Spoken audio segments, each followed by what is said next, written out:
और चैप्टर का नाम है बियॉन्ड आवर अर्थ ना, बियॉन्ड अर्थ। अब यहाँ शुरू किया जाएगा नीचे से, यहाँ से हो गया तो उसके नीचे। हाउएवर मतलब हालांकि, हाउएवर मतलब हालांकि। The sun is much closer to us. Sun हमसे बहुत नज़दीक है। सन क्या हमसे बहुत नज़दीक है। देन द अदर स्टार, जितना कि अदर स्टार, यानी सन अदर स्टार की तुलना में बहुत क्लोज है हमसे, बहुत ही नज़दीक है। Hence it appears much bigger than the star. इसीलिए, इसीलिए बहुत बड़ा प्रतीत होता है, इसीलिए यह बहुत बड़ा अपीयर होता है। अदर स्टार के कंपैरिजन में यह बहुत बड़ा अपीयर होता है। क्यों? क्योंकि the sun is much closer to us than the other star. अब आगे देखो। As the stars other than sun are much farther away. और स्टार जो हैं सन के अतिरिक्त, अदर देन सन मतलब सन के अतिरिक्त अदर जो स्टार हैं बहुत दूर हैं। आर मच फार्दर, फार्दर मतलब बहुत दूर हैं, farther away. They appear like point, वे एक पॉइंट की तरह अपीयर होते हैं, वे एक पॉइंट की तरह अपीयर होते हैं। इवन दो, हालांकि, सम ऑफ दो स्टार आर मच बिगर, उसमें से कुछ स्टार क्या हैं बहुत बड़े हैं। दैन आवर सन, हमारे सन के कंपेरिजन में वे क्या हैं बहुत बड़े हैं, सन से बहुत बड़े हैं। लेकिन क्योंकि बहुत दूर हैं इसीलिए वे पॉइंट की तरह दिखते हैं, लाइक पॉइंट, या तो नहीं भी दिखते हैं।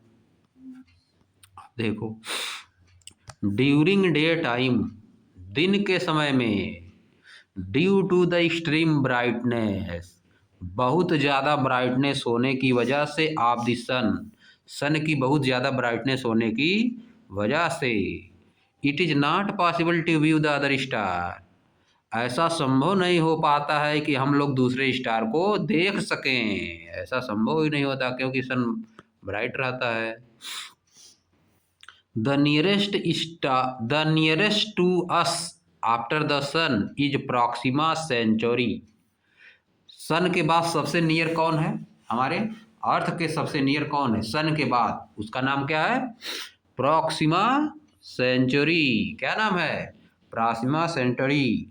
Which lies at a distance of about 269,000 astronomical unit. You मतलब एस्ट्रोनॉमिकल यूनिट, जो कि कितना दूर है? 2,69,000, 2,69,000 एस्ट्रोनॉमिकल यूनिट है। सन से अर्थ के बीच का दूरी को यहाँ दिया है। द डिस्टेंस, ऊपर देखो उस side, the distance of the sun from the earth is about 150 million kilometre. A useful unit for expressing distance within the solar system is astronomical unit, which is approximately the distance between the sun and the earth. एक astronomical unit क्या होती है? सन से अर्थ के बीच का जितना distance है वही लगभग क्या होता है? 1 एस्ट्रोनॉमिकल यूनिट। और या किसके इक्वल होती है? 150 बिलियन किलोमीटर। 1 एस्ट्रोनॉमिकल यूनिट किसके इक्वल होगी? 150 मिलियन किलोमीटर। यानी कि सन से अर्थ के बीच का जितना डिस्टेंस है उससे कितना गुना है वो? 2,69,000, 2,69,000 टाइम्स है, 2,69,000 टाइम्स है। अब देखो, the star nearest to us after the sun is Proxima Centauri which is light at a distance of about 2,69,000 astronomical unit. यानी सन से अर्थ के बीच का जितना डिस्टेंस है उससे कितना गुना है? प्रॉक्सिमा सेंचुरी की डिस्टेंस अर्थ से 2,69,000 गुना है, इतना गुना, इतना एस्ट्रोनॉमिकल यूनिट है। सन से अर्थ के बीच का डिस्टेंस 1 एस्ट्रोनॉमिकल यूनिट, यानी 150 बिलियन किलोमीटर, मिलियन किलोमीटर। और यह कितना? इसका उतना गुना, यानी कितना दूर है समझ लो, इतना गुना है। सन से अर्थ के बीच का खुदे डिस्टेंस बहुत ज़्यादा है, और इसके बाद उसका इतना गुना 2,69,000 गुना। समझिए कितना दूर है, कहाँ से दिखेगा कोई चीज़ है कि नहीं। प्रॉक्सिमा सेंचुरी हमको दिखबा नहीं करेगी तब। दिस मीन्स इसका मतलब दैट माने कि it's distance is about 2,69,000 times our distance to the sun. यानी कि प्रॉक्सिमा सेंचुरी की डिस्टेंस हमारे अर्थ की डिस्टेंस सन से डिस्टेंस के जितना उसका कितना है टाइम्स 269,000 टाइम्स है। बात समझ गए। मोर टू नो, और जानने के बारे में क्या है इधर देखो। There are many more object in the sky. Sun में और बहुत सारे ऑब्जेक्ट हैं, स्काई में और सारे बहुत ऑब्जेक्ट हैं। यहाँ देखो इधर पूछ क्या रहा है, are stars the only object in the sky. क्या स्टार ही केवल ऑब्जेक्ट हैं जो स्काई में होते हैं। आर या are there more object which may not have noticed. या कुछ और भी स्टार होते हैं जिनको हम नोटिस नहीं कर पाते हैं। ये पूछ रहा है कि केवल स्टार ही होता है स्काई में कि और भी होते हैं ऑब्जेक्ट जिनको हम नोटिस नहीं कर पाते हैं। तो यहाँ पर देखो क्या लिखा है, there are many more object in the sky. Sky में और बहुत सारे ऑब्जेक्ट है। आवर अर्थ, हमारी earth, along with some of these object, इन्हीं ऑब्जेक्ट के साथ हमारी earth and sun together form our solar system. Sun और अर्थ इन्हीं अर्थ के साथ, इन्हीं सभी के साथ, our earth along with some these object, earth के साथ और कुछ और ऑब्जेक्ट मिलके और सन मिलके क्या बनाते हैं, सोलर सिस्टम। अर्थ रहेगी, कुछ ऑब्जेक्ट और रहेंगे और सन रहेगा, इनको मिला के क्या बोला जाता है, सोलर सिस्टम। फिगर 12.7 में दिखाया गया है। कहाँ पे है फिगर 12.7, नीचे देखो, यहाँ आप देखो सोलर सिस्टम बना है। सन है, मरकरी है, वेनस है, अर्थ है, Mars, Jupiter, Saturn, Uranus, Neptune, asteroid belt देखो यहाँ पे, ये सब मिलकर क्या बना रहे हैं, सोलर सिस्टम। तभी न बोला है सन, अर्थ और कुछ और ऑब्जेक्ट, सन, अर्थ और कुछ और ऑब्जेक्ट मिलकर क्या बनाते हैं, सोलर सिस्टम। समझ गए। आगे देखो, आगे अब देखो, सोलर सिस्टम देख ली। Most of these object move around the सन।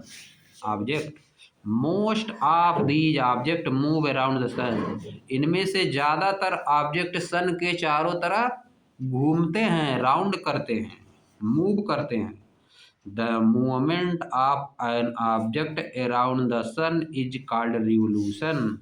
किसी भी ऑब्जेक्ट का सन के अराउंड रिवोल्यूशन जो होता है, मूवमेंट होता है, उस ऑब्जेक्ट का क्या कहलाता है, रिवोल्यूशन। सन के अराउंड मूवमेंट क्या बोला जाता है, रिवोल्यूशन। अब आ जाओ प्लैनेट्स पे। प्लैनेट्स देखो यहाँ पे है, प्लैनेट्स के बारे में बताया था। अभी किसके बारे में बताया, सन के बारे में बताया। किसके बारे में, सन। आवर सोलर सिस्टम में क्या है, सन है, अर्थ है और भी ऑब्जेक्ट है। तो सन के बारे में बता दिया, समझिए। अब बताओ, आ जाओ प्लैनेट के बारे में। अब देखो आ जाओ प्लैनेट्स, प्लैनेट्स पे आ जाओ। प्लैनेट क्या होते हैं, a planet is a large nearly spherical object that revolves around the sun. Planet क्या है, एक लार्ज और नियरली स्फेरिकल ऑब्जेक्ट है। सन बहुत बड़ा है और स्फेरिकल है। कैसा है, स्फेरिकल। स्फेयर मतलब बाल की तरह का, जस्ट लाइक बाल। स्पेयर मतलब जस्ट लाइक बाल, एकदम गोला है। देखो स्पेयर मतलब यही होता है, और बहुत बड़ा होता है। और क्या होता है, वे planet is a large and nearly spherical object that revolve around the sun, जो कि सन के चारों तरफ रिवॉल्व करता। A planet is a large nearly spherical object that revolve around the sun, ये भी हो गया। Our earth is a planet as it revolve around the sun as shown in figure 12.7, ये भी हो गया। The earth takes nearly 1 year to complete 1 revolution. Earth को एक रिवोल्यूशन लगाने में कितना समय लगता है, 1 ईयर लगता है। एक चक्कर लगाने में 1 साल लगता है। लाइक द अर्थ, अर्थ की ही तरह। देयर आर अदर प्लैनेट्स, दूसरे प्लैनेट भी हैं, that revolve around the sun, जो कि सन के चारों साइड क्या करते हैं, चक्कर लगाते हैं। While revolving around the sun, sun के चारों तरफ चक्कर लगाते समय the earth is also rotating about its axis, earth अपने एक्सिस पे भी घूमती रहती है। फॉर वन फुल रोटेशन, एक पूरा रोटेशन के लिए the earth takes about 24 hour, earth को कितना समय लगता है, 24 घंटे। अपने एक्सिस पे एक बार रिवॉल्व करने के लिए इसको कितना समय लगता है, 24 आवर लगता है। जैसे देखो वह होता है ना, पुल्ली उल्ली लगी रहती है, पुल्ली देखे हो, जहाँ पे जाओगे आटा पिसाने वहाँ पे देखो लगी रहती है, गोल गोल घूमता है नहीं, उसी में जो होता है छड़ वाला मोटा सा, उसको बोलते हैं एक्सिस, उसको क्या बोलोगे, एक्सिस। जो लगा रहता है लंबा सा मोटा सा, उसको एक्सिस बोलोगे। और घूम रहा है वो तो एक्सिस पे, अपने एक्सिस पे घूम रहा है। कहाँ घूम रहा है, अपने एक्सिस पे। वैसे भी अर्थ घूमती है और सन के चारों तरफ भी घूमती है, दो तरीके से घूमती है। 24 घंटे में एक एक चक्कर अपना लगाती है एक्सिस पे, समझिए। और 365 डेज में पूरा सन का एक चक्कर लगा लेती है, समझिए। आगे देखो, which is called a day, जिसको एक दिन कहते हैं, 24 आवर को एक दिन कहते हैं। Like the earth other planet also rotate about their axis, earth की तरह और भी प्लैनेट अपने एक्सिस पे रोटेट करते हैं। While revolving around the sun, sun के चारों तरफ घूमते समय। You will learn more about this in the next grade, आप इसके बारे में अगले क्लास में और ज़्यादा चीज़ें पढ़ेंगे। अब देखो यहाँ पे क्या दिया है, देखो सन दिया है बीच में, सन के चारों तरफ सभी लोग क्या कर रहे हैं, रिवॉल्व कर रहे हैं। देखो सन के चारों तरफ कौन रिवॉल्व कर रहा है, मरकरी है, वेनस है, अर्थ है, मार्स है, जुपिटर है, सटर्न है, यूरेनस है, नेपच्यून है। MVEMJSUN, ऐसे याद कर लो एक साथ, मान लो तुमको क्रम से नहीं याद हो रहा है। सन से डिस्टेंस का इंक्रीजिंग आर्डर, सबसे नज़दीक कौन है, यम, मरकरी, फिर इसके बाद वी, MVE पहला लेटर, सबका पहला लेटर लेना, नहीं तो इधर उधर हो जाएगा ना। सन के सबसे नज़दीक यम, फिर वी, फिर ई, फिर यम, फिर जे, फिर SUN, ऐसे याद कर लो, समझ गए। MVEMJSUN, Mercury, Venus, Earth, Mars, Jupiter, Saturn, Uranus, Neptune, समझ गए। हम लोग ऐसे याद किए थे, हम तो हिंदी में याद किए थे, तो ऐसे देखो, बुध, शुक्र, पृथ्वी, मंगल, बृहस्पति, शनि, अरुण, वरुण, यम, हम ऐसे याद किए, तुमको ऐसे याद करना है। Mercury, Venus, Earth, Mars, Jupiter, Saturn, Uranus, Neptune. Increasing order में आता है लगाने के लिए एग्जाम में, इंक्रीजिंग ऑर्डर और डिक्रीजिंग ऑर्डर में, सन से डिस्टेंस के हिसाब से लगाना, समझिए। अब देखो एस्टेरॉयड बेल्ट यहाँ देखो बना है, यहाँ क्या बना है, एस्टेरॉयड्स बेल्ट, इसको बोला जाता है, जो डॉट डॉट ऐसे ऐसे बना है सभी क्या है, एस्टेरॉयड बेल्ट है इसका नाम। अब देखो यहाँ क्या लिखा है, an artist representation of the solar system, artistic representation है, कैसा रिप्रेजेंटेशन है, आर्ट बना के रिप्रेजेंट किया गया है। अब देखो, टू फिट दिस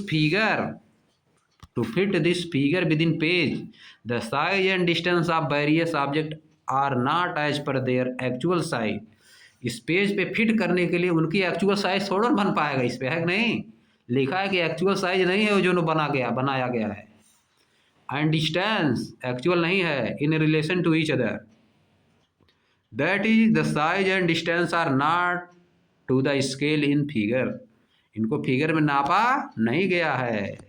अब देखो, the 8 planet in order to their increasing distance from the sun are, increasing distance उनका किस तरह से है, सबसे नज़दीक कौन है, मरकरी, सन के सबसे नियर में कौन है, मरकरी, फिर वेनस, फिर अर्थ, फिर मार्स, फिर Jupiter, Saturn, Uranus, Neptune.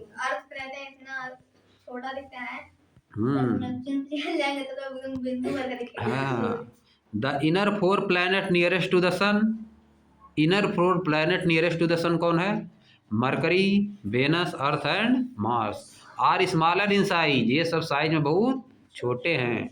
They have solid surface with rock on them, इनके पास सॉलिड सरफेस है। इनकी सरफेस कैसी है? सॉलिड यानी ठोस है। उन पे रॉक हैं, चट्टाने हैं। समझिए, आगे देखो। फ्रॉम एंशियंट टाइम, प्राचीन समय में, various names have been used, बहुत से नाम यूज किए जाते थे अक्रॉस इंडिया, पूरे भारत में, फॉर द प्लैनेट, प्लैनेट के लिए, visible to the naked eye, जो हम लोग बिना चश्मे या माइक्रोस्कोप से जिन प्लांट को देख सकते हैं, उनके लिए क्या नया नया नाम दिया गया था। क्या दिया गया था? नाम दिया गया था अपने हिसाब से। क्या नाम था? फॉर एग्जाम्पल बुध, बुध को क्या बोला जाता था? मरकरी, मरकरी को बोलते थे बुध। वेनस को क्या? शुक्र, सुकौआ, सुकौआ सभी लोग इसको कहते हैं। समझ गए? अर्थ को पृथ्वी, मार्स को मंगल, गुरु को बृहस्पति। बृहस्पति को क्या बोलते थे? गुरु बोलते थे या जिप्टर, गुरु या जिप्टर। और शनि को सटर्न, यह सब हम लोग पहले बोलते थे, सटर्न को शनि। अब देखो यहाँ, Venus is usually seen shining brightly at dawn and dusk. Venus को हम कैसे देखते हैं? चमकते हुए, बहुत तेजी से चमकते हुए, डॉन और डस्क में, सुबह और शाम, भोर में सुबह और डस्क मतलब शाम को। गोधूली बेला इसको बोला जाता है, डस्क मतलब गोधूली बेला। गाय पहले जब चरती थी सब, तो गाय जब आती थी चर के, उस समय शाम हो जाती थी। शाम हो जाती थी तो उनके पैरों से धूल उड़ने लगती थी। समझ गए? जब धूल उड़ने लगती थी तो इसीलिए कहा जाता था गो मतलब गाय, धूली मतलब धूल, गोधूली बेला।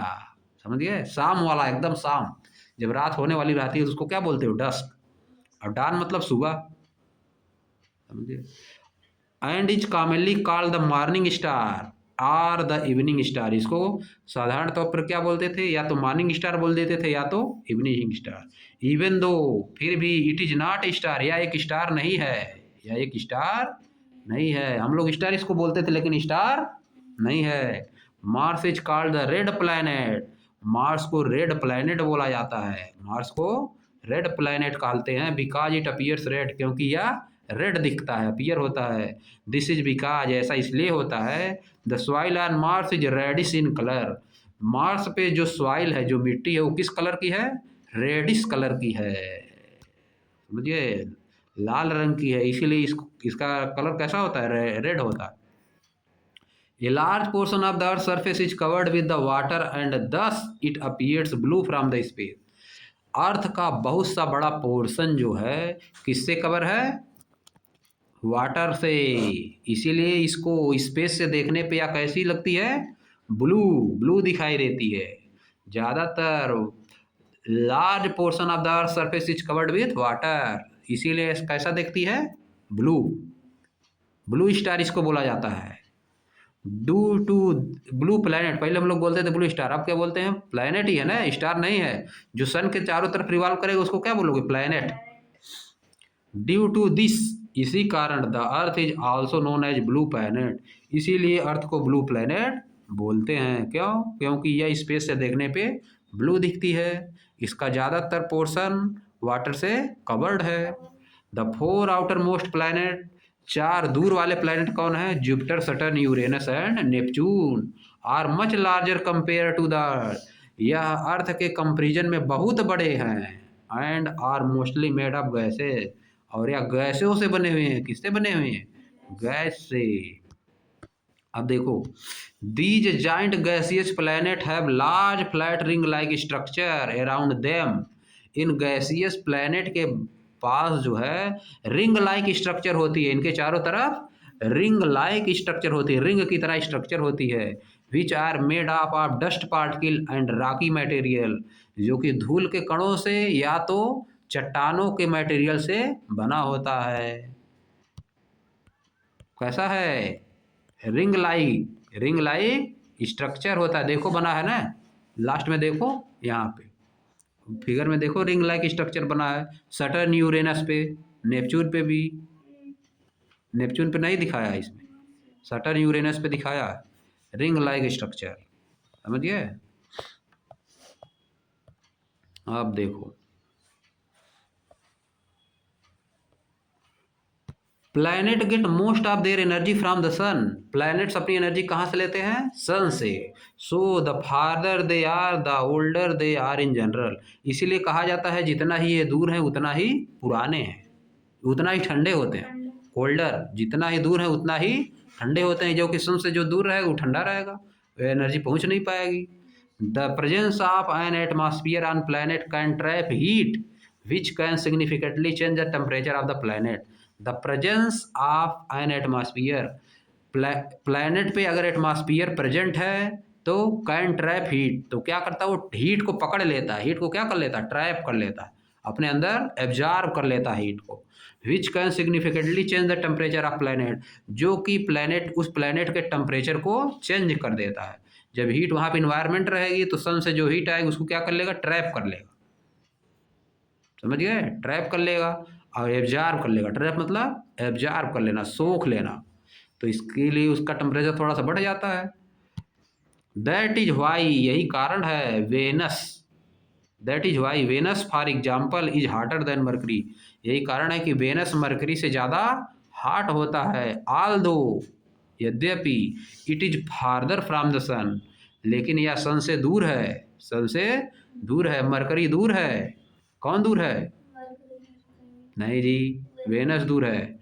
Venus for example is hotter than Mercury, Venus Mercury से हॉट होता है, हालांकि यह सन से दूर है तब भी, हालांकि यह सन से दूर है तब भी। क्यों? क्योंकि वहाँ पे इन्वायरमेंट है देखो, वेनस दूर है, फिगर में देखो, मरकरी नज़दीक है, लेकिन वेनस हॉट होता है। क्यों? क्योंकि इस पे इन्वायरमेंट होता है, ये एब्जॉर्ब कर लेता है, सन की हीट को क्या करता है? एब्जॉर्ब कर लेता है। और मरकरी एब्जॉर्ब नहीं कर पाती है, यहाँ पे इन्वायरमेंट नहीं है। जहाँ पे इन्वायरमेंट होता है, सॉइल होती है, वह सन के हीट को एब्जॉर्ब कर लेता है, इसीलिए टेम्परेचर उसका ज़्यादा हो जाता है। समझ गए? अब मरकरी के पास वैसा नहीं है। आप देखो, अब कहाँ चले गए हम लोग? Although it is farther from the sun, हो गया। आप देखो, there is another object called Pluto that is farther than Neptune. एक ऑब्जेक्ट और है जिसको प्लूटो कहा जाता है, जो कि नेपच्यून से भी दूर है, जो कि नेपच्यून से भी दूर है। And revolve around the sun, जो कि सन के चारों तरफ रिवॉल्व करता है। It is smaller than the earth moon, यह अर्थ के मून से भी छोटा, यानी चंद्रमा से भी छोटा है। व्हेन इट वाज डिस्कवर्ड, जब इसकी खोज हुई, it was called the planet of the solar system, तब इसको सोलर सिस्टम का प्लैनेट बोला जाता था, तब इसको सोलर सिस्टम का प्लैनेट बोला जाता था। बट लेटर, लेकिन बाद में, when similar more small object were discovered, जब इसी तरह के और ऑब्जेक्ट की खोज हो गई, द इंटरनेशनल एस्ट्रोनॉमिकल यूनियन, तब क्या कि international astronomical union in 2006 redefined the requirement of an object to be called a planet.